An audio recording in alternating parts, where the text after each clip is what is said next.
soft, guys. You need to get this yarn. I think it's just the softest thing I ever seen in my life. Oh my god. It's softer than my cat. Just saying. Hello Cutiecalities, welcome back to my channel. In today's video, I'm going to be showing you guys this very special scarf for a very special little person in my life, which is my little cousin. And I'm going to be showing you guys her as well wearing the scarf on my Instagram because she's not here with me. So follow me on my Instagram account if you want to see all of my crochet projects, and you'll be able to see this one on her as well. So I really hope you guys enjoy the video. If you do, make sure you give a massive thumbs up, and also don't forget to subscribe so you can join the Cutiecality family. So let's begin with the tutorial. So for today's tutorial, I'm going to be using a small pair of scissors, a 5.5mm hook, stitch markers, and I'm going to be using this yarn needle right here. It's a plastic one, but it's really good for this type of yarn. And this is the yarn that I'm going to be using for the tutorial. Is the James C. Brett Flutterby chunky yarn, and it's also 100% super soft polyester. And also I want to add a little detail, a little bit of fun to my scarf, so I'm going to be doing some tassels, as you can see right here.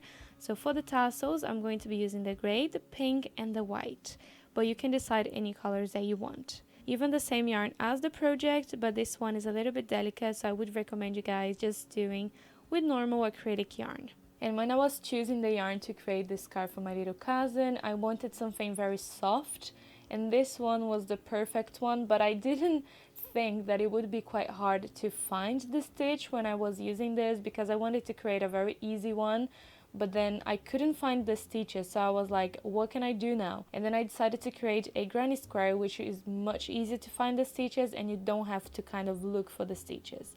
And here is the one that I've created. It's a very easy one. You don't have to find stitches or anything like that. You're just going to be following the chains and the double crochets and things like that. So it's going to be very, very easy to crochet with the yarn, with this one right here. And also, if you guys want the written pattern and the graphic for the granny square, I'm going to be doing a post on my website, and I'm going to be linking down in the description below for you guys to check it out. So I really hope you guys enjoy the video, so let's begin. So first we are going to be creating a slip knot, and then we are going to be chaining 6.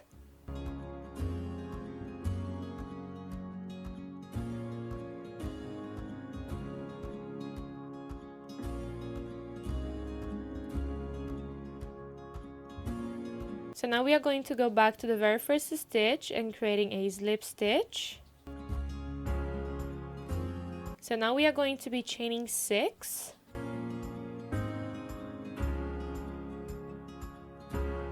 So inside of the circle, you're going to be creating 7 double crochets, and with the chain, that's 8 in total. And also in between the double crochets, you want to chain 3. So we are going to be creating our first double crochet. And then we are going to be chaining 3, and then our next double crochet, and then chaining 3, and then creating that all the way around. So you're going to have 8 double crochets including the chain. So when you have 8 double crochets including the chain, you're going to be chaining 3, and then you're going to be connecting to the other side with a slip stitch. So try counting 1, 2, 3. On the third stitch, you're going to be creating a slip stitch. And then with this one, you can just cut, because I was doing the double crochets with this one right here. So now we are going to be creating a slip stitch into the next space available. And then we are going to be chaining 3 to create the double crochets. And also, if you want, you can add a stitch marker so you don't get lost. And inside of the space, the same one that we've created the slip stitch, we are going to be creating 3 double crochets.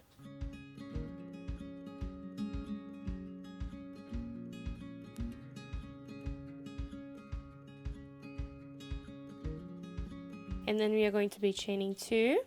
And then on the next space available, so we are going to be skipping the double crochet into the next space available, we are going to be creating 4 double crochets.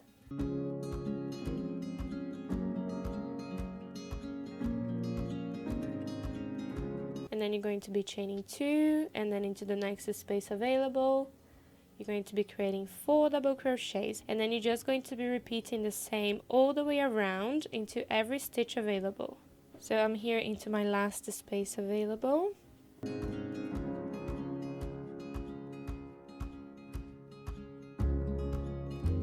So at the end, you're just going to be chaining 2, and then you can connect to the other side just to close the row with a slip stitch.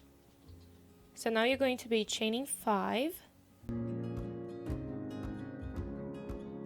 and then you're going to be skipping the 4 double crochets. Into the next space available, you're going to be creating 6 double crochets.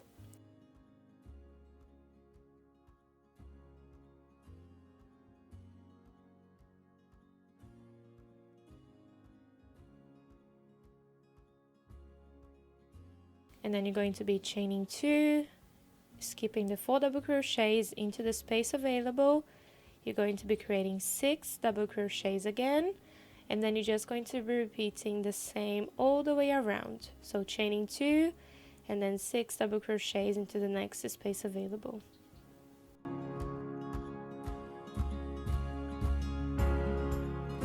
So here we have the last space available, so we have the chain 3 plus the 2 here for the next 6 double crochets.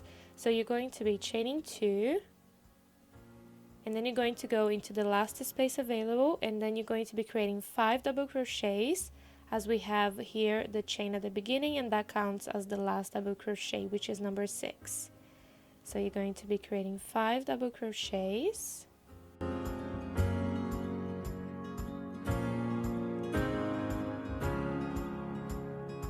And then you're going to be counting 1, 2. On the 3rd stitch, you're going to be creating a slip stitch.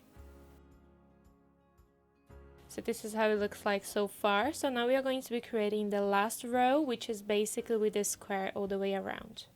So now we are going to be slip stitching into the space available, so just right at the top of the 2 chains.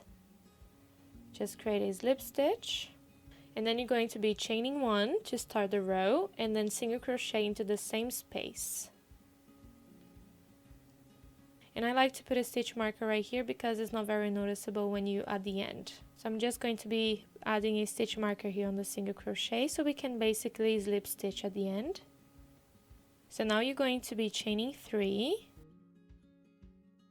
And then we are going to be working here on the double crochets. So you're going to be counting 1, 2, 3. Right here in the middle, so you have 3 double crochets on this side and 3 double crochets on the other side. So right in the middle, we are going to be creating a single crochet. And then you're going to be chaining 3. And then a single crochet in the space available. So on top of the chain, a single crochet. So now we are going to be creating the first corner. So you're going to be chaining 3. You're going to find the middle in between the 6 double crochets. In the middle, you're going to be creating 2 double crochets. And you're going to be creating this all in the same stitch. And then you're going to be chaining 3. And then 2 more double crochets into that same stitch.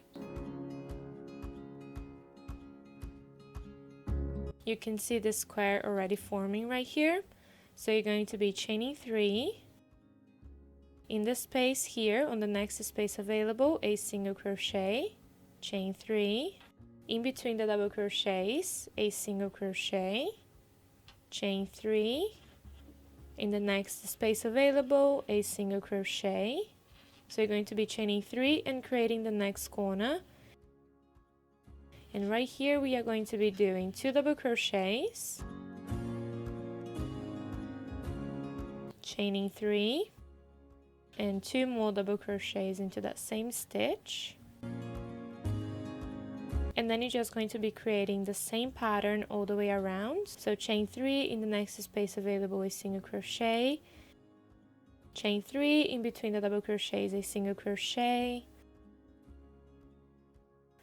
chain 3, in the next space available a single crochet, chain 3, and then create the next corner.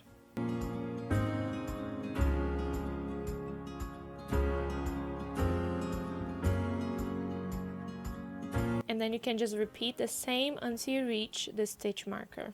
So this is my final corner, and I'm going to be chaining 3, and then into the slip stitch, into that single crochet, we are going to be creating a slip stitch. So right here we are going to be chaining 1, and then you can fasten off. And I'm also going to be weaving in my yarn. So you're just going to be weaving in as normally, and then at the end, so into the last stitch right here, you're just going to go back into that stitch, and then you can just fasten off right here again, pull tight, and then you can just cut the remaining yarn right here so it's a little bit more secured. So this is how the granny square looks like, and I have the other ones here as well. So I'm going to be crocheting my entire yarn bowl, so it's going to be up to you on the size that you want. So now I'm just going to be continuing crocheting my granny squares, and when I have all of the ones that I need, I'll come back and then I'll show you guys how to put the scarf together. So as you can see, I have finished all of the squares that I could do with my yarn bow. I had only one, and this is the size that I decided to do. But if you do a little bit smaller with one yarn bow, you'll be able to make a much longer scarf. And also for the length and the size of my scarf, this was the perfect amount of granny squares. And if you guys want to know the perfect sizing for a children's scarf, it's basically measuring from the chin all the way to the floor. That usually gives the perfect sizing, but you can usually just tell them to try it on and see how it fits. Otherwise, you can just take the measurement from the chin all the way to the floor. That method usually works from chin to floor, but that's going to depend on how you want the size of your scarf. So you can just check the size and see how you want as well. I have here 7 granny squares that I could make with my yarn bow, and I still have a little bit of yarn left that I'm going to be joining the squares together. And what I'm going to be doing is just putting them on top of each other. And also, if you remember the right and the reverse side, make sure that the right sides are facing each other like this. And then we are just going to be making a very simple sewing, just going across right here. And then you're going to be adding the next square on top. And then you're going to be making a sewing right here, and then you're just going to be continuing making the sewing until you have all of the squares together like that. Okay, I'm going to be showing you guys one, and then I'm going to be doing all of the others by myself. So I'm going to be using my tapestry needle and a little bit of the yarn. So you're just going to be finding the very first stitch on this side, and then the very first one on the other side, and then just making a knot right at the end. And you can also sew the end of the yarn with the sewing. And then right here, you're just going to get one stitch from one side and then another stitch from the other side, and then just sew it together.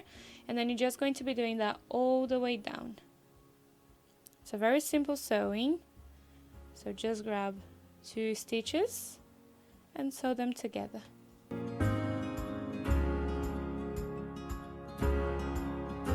So when you get at the end, you're just going to be doing the last stitch.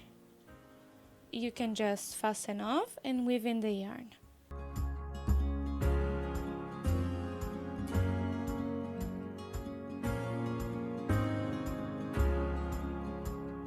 So this is the sewing that I just made, and this is on the reverse, so you can see that it's very invisible, the sewing with this yarn, so you don't have to worry if it's not 100% perfect.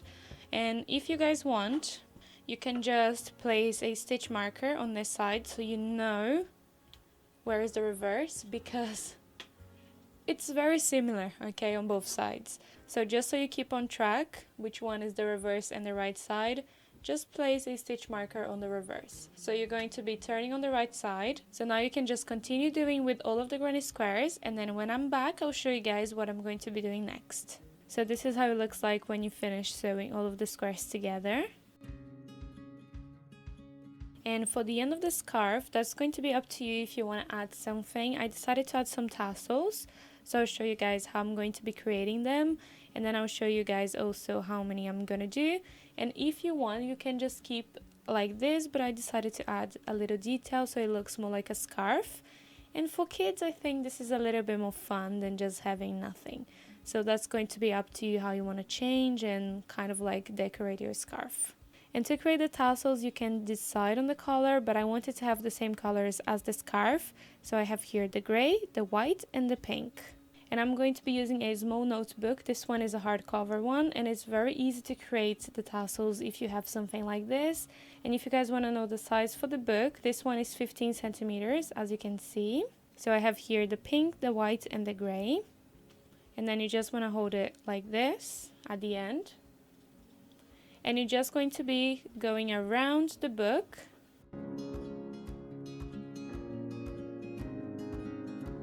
For as many times as you want. The more you do, the more tassels you're going to have. So that's going to depend on how many you want.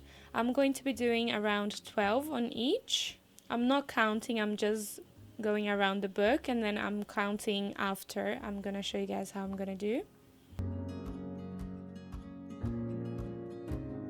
Okay, I think that's already enough. So I'm going to be leaving the yarn on the back, and then I'm just going to be cutting the yarns right here. And then you guys will be choosing one of the sides, and then you're going to be cutting.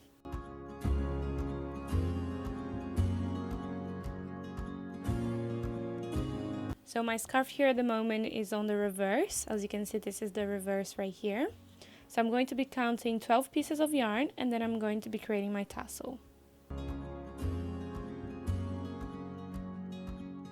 So you're just going to be folding the yarns in half like this. Using the hook, I'm going to be creating 6 tassels right here, but you can just decide how many you want to do. So I'm just going to be placing in each space that I can find right here.